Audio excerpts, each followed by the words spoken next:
Suri Tilpara barrage.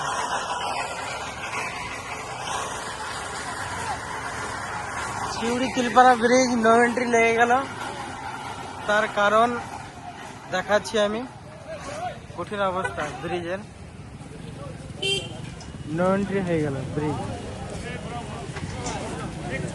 তার কারণ এইও ফেটে গিয়েছে, খুবই অবস্থা খারাপ। মানুষই শুধু হেঁটে হেঁটে পেরিয়ে দিয়েছে, আর দু একটা মোটরসাইকেল যেগুলো ঢুকে আছে ওইগুলো পেরিয়ে দিয়েছে। এছাড়া সব চিল এবার।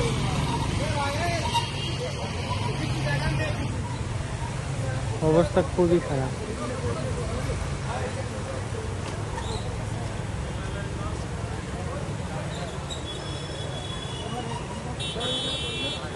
এদিকে আর পানি মানি ছাড়ে না, ওইদিকে ছাড়ছে।